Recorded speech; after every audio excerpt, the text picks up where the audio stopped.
периода 19 юни-2 юли 2023 г. се осъществи мобилност на група от 26 ученици на възраст 16-18 години от професионална гимназия по земеделие Христо Ботев, град Ямбол. Мобилността бе по програма Еразъм Плюс, ключова дейност 1, образователна мобилност за граждани, сектор професионално образование и обучение. Учебната практика се проведе в град Никотера Марина, провинция Вибо Валентия, регион Калабрия, Република Италия, а името на партньорската организация е Giovanni per Europa, Италия. При пристигане в Италия, учениците бяха разделени на две групи и разпределени съответно по работните места в компания Vivaio Green Vision, занимаваща се с отглеждане на трайни насаждения, цветя, местни плодове, зеленчуци и други. Учениците ни се чувстваха щастливи и уверени от ползотворните дни на обмяна на опит, в които се запознаха с особеностите на италианското земеделие и същевременно показаха своите знания и умения, придобити по време на обучението им в гимназията ни.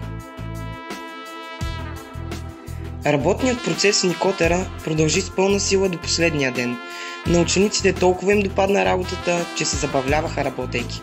Всеки ден получавахме похвали за нашите момичета и момчета, а някои от тях вече с предложения за работа след завършването им на училище. По време на престоя си участниците ни развиваха своята личностна, социална и професионална компетентност чрез придобития опит и дадената им възможност. Научиха се да прилагат на практика получените теоретични знания, запознаха се с конкретни изисквания за професията, какво е това да ръководиш собствен бизнес, да търсиш и да вземаш решения и да носиш отговорност за взетите решения.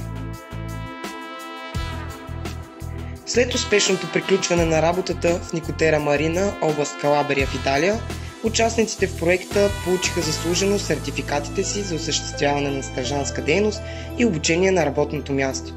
И удовлетворени от невероятното си представяне, се завърнаха на родна земя.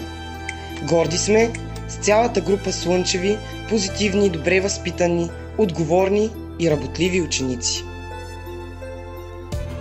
С участието си в изпълнението на поредния проект по програма Еразъм Плюс, представителите на ПГЗ Христо Ботев разшириха познанията си и създадоха устойчиви партньорски взаимоотношения в областта на селското стопанство със страна членка на Европейския съюз.